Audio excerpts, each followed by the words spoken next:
Bonjour à tous, c'est Edrey et bienvenue dans cette série de vidéos où je vais prendre chacun des objectifs de mon cours pour les travailler et vous permettre d'avoir toutes les explications nécessaires pour l'atteindre. Dans cette vidéo-ci, je vais parler des équations du second degré, toujours sans utiliser delta, et on va travailler avec la méthode de la factorisation, le produit nul, et donc en particulier les méthodes de factorisation que je vais utiliser, c'est la mise en évidence et le produit remarquable. Comme d'habitude, un petit mot sur pourquoi travailler cet objectif. D'abord, c'est que certaines équations, par exemple les deux qui sont mises là, de tête, on s'est trouvé les solutions très facilement avec cette méthode-là. Par contre, si vous faites le calcul du delta, ça va être beaucoup plus compliqué. Et pour cause, le calcul du delta, il y a plusieurs étapes, il y a plusieurs calculs différents à faire, il y a des simplifications à faire avec des racines, etc. Ça demande beaucoup plus de concentration. Et donc ça devient un deuxième argument, c'est que si vous êtes déjà sur un problème plus grand, plus tard, et que vous n'êtes pas occupé à apprendre le deuxième degré, mais juste que vous en avez besoin dans un calcul, eh bien, il vaudrait mieux garder votre concentration sur le problème sur lequel vous êtes déjà occupé à galérer pour le résoudre, et ne pas commencer à se concentrer sur les étapes du delta. Résoudre un delta avec une méthode comme ça, c'est plus efficace, c'est plus rapide, et ça libère votre concentration. Et puis de manière générale, en fait, ce qu'on va faire là, avec la factorisation, ça marche pour le deuxième degré, et troisième degré, quatrième degré, etc. Un peu moins pour la partie sur les produits remarquables, bien sûr. Mais du coup, ça va augmenter votre capacité à résoudre des équations de manière générale. Et donc ça, c'est toujours bon à prendre. Voilà pourquoi est-ce qu'on travaille cet objectif-là. Bien. Qu'est-ce que c'est du coup maintenant cet objectif? Donc c'est de résoudre des équations avec la factorisation. Je vais commencer par la mise en évidence. Et la mise en évidence, ici, je vais commencer avec l'équation à 3x carré plus 6x égale 0. On va faire une mise en évidence. Mais là où je veux absolument que vous fassiez attention, c'est que quand vous ferez une mise en évidence, que vous sachiez pourquoi vous faites une mise en évidence. Au début, quand on apprend la mise en évidence, on vous donne des exercices de mise en évidence. Et la question c'est, mets en évidence, un maximum. Là, l'objectif de l'exercice, c'est de vous faire acquérir la compétence pour pouvoir mettre en évidence. Maintenant que vous l'avez acquis, cette compétence, eh bien, le but, c'est pas de faire des mises en évidence à tout va. Il y a une utilité à la mise en évidence. Et ici, dans cette vidéo, on va montrer une des utilités de la mise en évidence qui est vraiment propre à la résolution d'équations. Il y a une propriété hyper importante qui va permettre de résoudre des équations plus facilement et la factorisation va permettre d'appliquer cette propriété. On va y arriver tout de suite. Je vais d'abord faire la mise en évidence comme ça, parce qu'ici on parle de mise en évidence, je vais le faire et puis après on va revenir sur l'utilité. Donc là, comment est-ce que je fais ma mise en évidence? Je regarde pour les nombres, je vois qu'il y a ici 3 et 6. Et donc, je vois qu'il y a 3 en commun. Je regarde les x. Je vois qu'il y a x carré et x. Et donc, je vais mettre x en commun. Et puis, le reste, il reste du coup x plus 2. Ok, j'ai fait ma mise en évidence. Qu'est-ce que j'ai gagné maintenant à faire ma mise en évidence? Si plus tard, vous êtes dans un exercice et vous vous posez la question, vous devez vous poser la question, qu'est-ce que vous y gagnez? Si la réponse est rien, le faites pas. C'est pas une mise en évidence si vous n'y gagnez rien. C'est pas un but dans la vie. Il y a une utilité derrière. Ici, l'utilité, c'est quoi? C'est que dans la première équation, l'opération principale, c'est un plus. Dans la deuxième équation, l'opération principale, c'est un fois. Et c'est un fois en plus qui est égal à 0. Et là, vous voyez peut-être où je veux en venir. Je veux en venir à une propriété qui s'appelle le produit nul. Alors, qu'est-ce que c'est le produit nul? Je vais essayer de vous le redécouvrir si ça ne vous vient pas tout de suite. Je vais vous demander de penser à deux nombres. Et le produit de ces deux nombres, donc la multiplication, doit faire 0. Trouvez-moi deux nombres dont le produit fait 0. Cherchez un petit peu. Voilà, vous en avez trouvé un. Maintenant, je vous demande d'en trouver un deuxième produit de deux nombres qui fait 0, puis un troisième, un quatrième. Et là, pour l'instant, vous avez probablement en tête 0 fois un truc. 0 fois 1, 0 fois 2, 0 fois 3, voilà des produits qui font 0. Mais ce qui est clair, c'est que si vous avez soit qu'un nombre A est 0, soit qu'un nombre B est 0, alors forcément, A fois B, leur produit, ça fait 0. Ça, c'est la première chose. Alors ça, c'est la partie inutile du produit nul, c'est pas pour ça qu'on l'utilise. C'est surtout pour l'autre partie. L'autre partie, c'est quoi? C'est que maintenant, vous avez trouvé plein de produits en utilisant à chaque fois 0 dedans. Bande de petits tricheurs, c'était facile. Maintenant, essayez de me trouver un produit sans déjà avoir 0 dedans. Deux nombres non nuls dont le produit fait 0. Et là, vous devez normalement arriver à... J'en ai pas.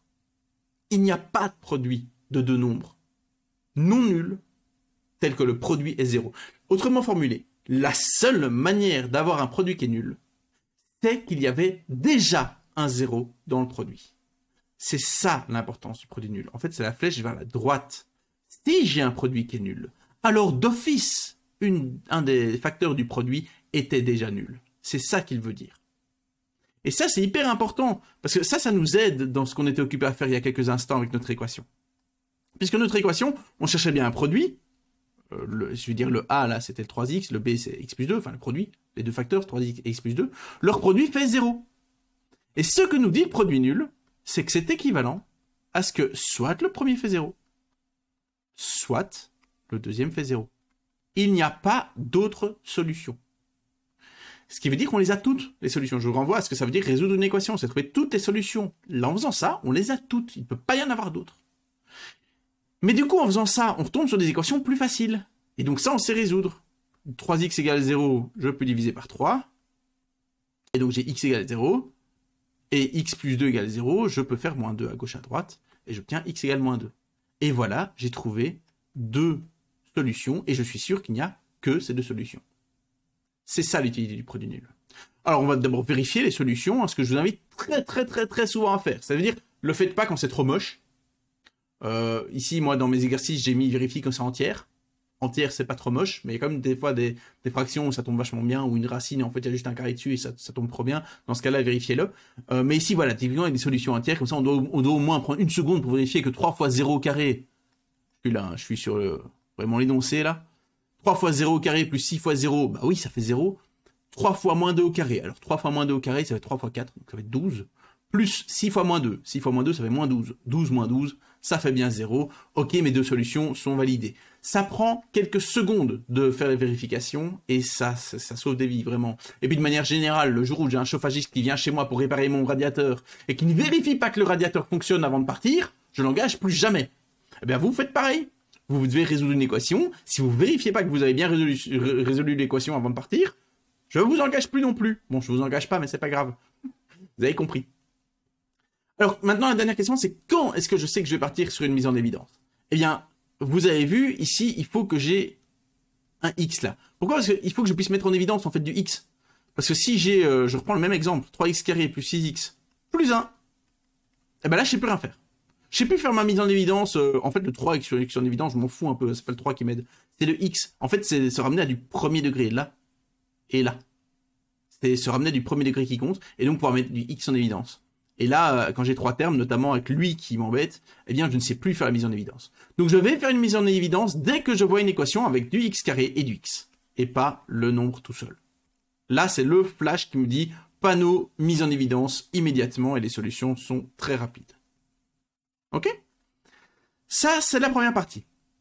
La deuxième partie, c'est donc avec le produit remarquable. C'est exactement le même raisonnement, sauf qu'on va plus factoriser à l'aide d'une mise en évidence, on va factoriser à l'aide d'un produit remarquable. Alors, pour être honnête, c'est quelque chose que je fais assez rarement. C'est-à-dire que si je vois que c'est un produit remarquable, cool, super, j'ai la solution, j'ai fini. Mais certains produits remarquables avec des fractions, des trucs comme ça, sont un peu moches, ils sont difficiles à voir, et donc là, je fais un delta. Petit truc pour plus tard, si le delta est égal à 0, c'était un produit remarquable. Et inversement, si c'était un produit remarquable, le delta sera 0. C'est équivalent.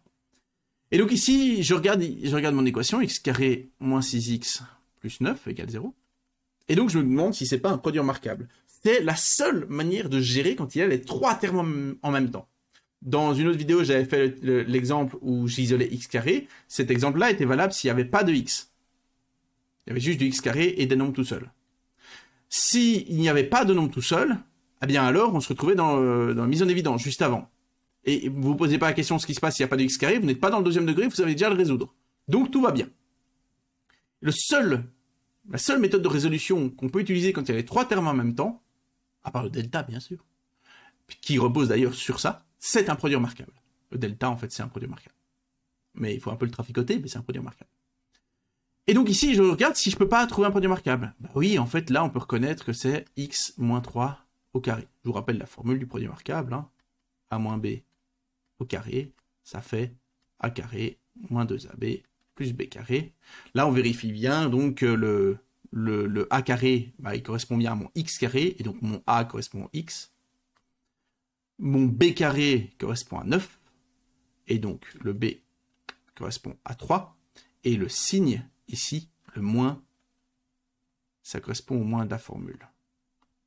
Et je vérifie évidemment que 2ab fait bien 6x. Voilà. 2 fois x fois 3, ça fait bien 6x. Sinon ça marche pas évidemment. Il y en a qui oublient de le vérifier et bah, ça marche plus. Voilà, quand j'ai fait ça, j'ai bien factorisé en un produit remarquable, c'est toujours égal à 0 évidemment. Et en faisant ça, bah, comme je viens de dire, j'ai factorisé. Donc si vous voulez voir le lien avec l'étape de gauche, c'est qu'on a bien x-3 au carré, ça veut dire x-3 fois x-3. Bon, je l'écris jamais comme ça, c'est juste pour vous montrer que là aussi c'est un produit nul. Et donc forcément, soit x-3 égale 0, bah, soit pareil. Bon, généralement je vais pas écrire autant. Ce qu'on va plutôt faire, c'est revenir un peu à la vidéo où on va isoler x carré.